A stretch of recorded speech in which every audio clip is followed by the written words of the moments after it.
Here we go. The topic today is positive and negative externalities. You can reference chapter 7 in the textbook if you want some more information about this.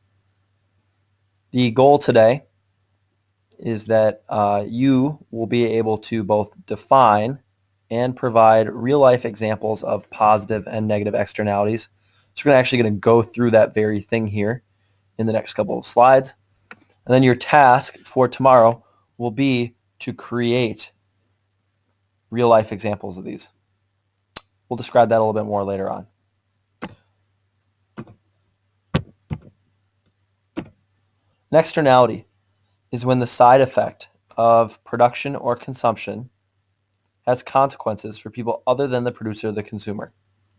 So when people make economic decisions or take economic action, and they produce something, or they buy something or consume something, sometimes that has an impact on other people, unintended consequences or unintended side effects. It's the spillover effects from the action of a company or an individual. A negative externality is kind of the negative side of this coin. It's when the cost of an action falls on someone other than the producer or the consumer. Positive externality is when the benefit falls on someone other than the producer or the consumer. Let's look at a couple examples. So right here, we've got a young boy. We'll call him Bobby. Bobby, and his parents probably, made the decision to have him get immunizations, to go get his shots, prevent him from contracting a wide variety of diseases. It'll keep him safe and help guarantee that he has a healthy and happy childhood. And that was the motivation behind their decision, and that will be the result of their decision. However, this is a positive externality. People other than Bobby will experience the positive impact or the positive consequences of this decision to get these shots. By getting these shots, he's going to prevent the spread of disease, which will help keep society healthy as a whole. So really, society as a whole benefits from Bobby's decision and Bobby's parents' decision to get him shots.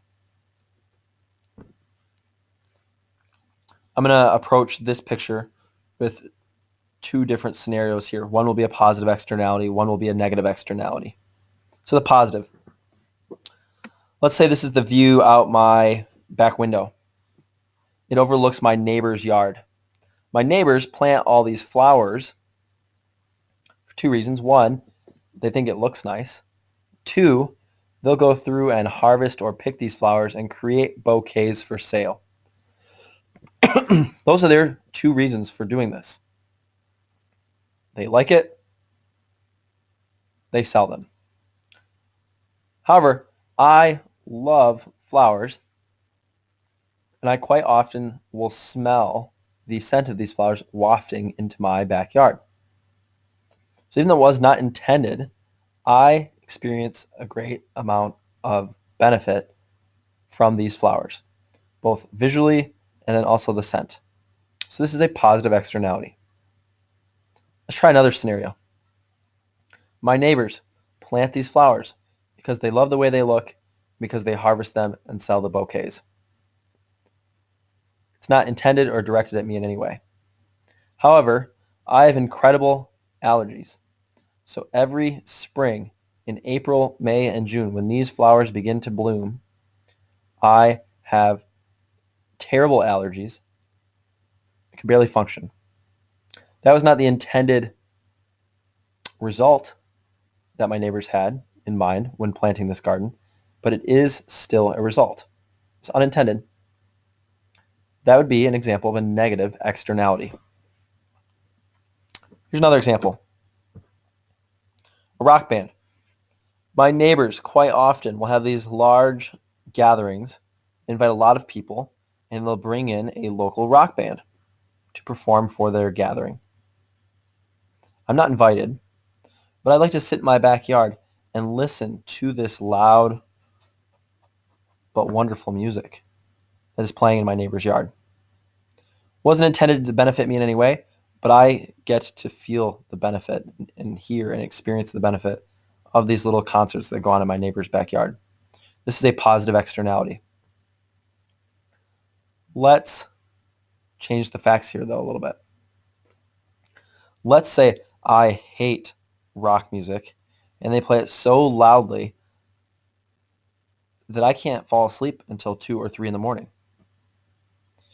They weren't trying to keep me up. They weren't trying to make me hear things that I hate.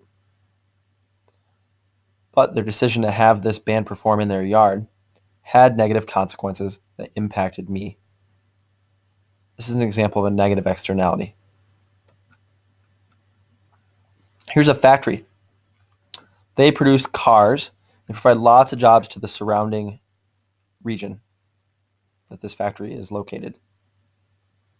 However, in their production process, they happen to create a lot of pollutants that significantly decrease the quality of the air that the local population breathes in. This isn't a goal, or this isn't an intended consequence of the factory. Their goal is to build cars and sell cars. However, in that production, they create pollution. It can damage and impact the health of people around them. This is an example of a negative externality. So here's your task, and you each should at this point have an assignment sheet that will describe what you are doing. You're going to create 2 simple cartoons or drawings, visual representations. One should represent a positive externality, and the other should represent a negative externality.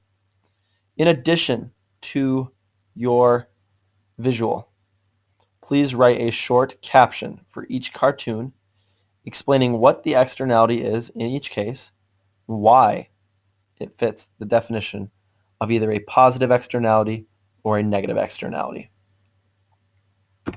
So here's an example. This kind of goes back to that pollution idea. We've got that local factory producing lots of cars. In the process, a whole bunch of waste materials get dumped into the water. The goal isn't to kill off the fish population and have mutant shopping carts jumping out of the water, but it's a negative side effect that happens nonetheless. People experience the downside or the consequences of that factory's action, even if that wasn't the intent. So try and create something like this, visual, a cartoon, a drawing that explains what a negative externality is and a positive externality is, and demonstrates that you understand those concepts.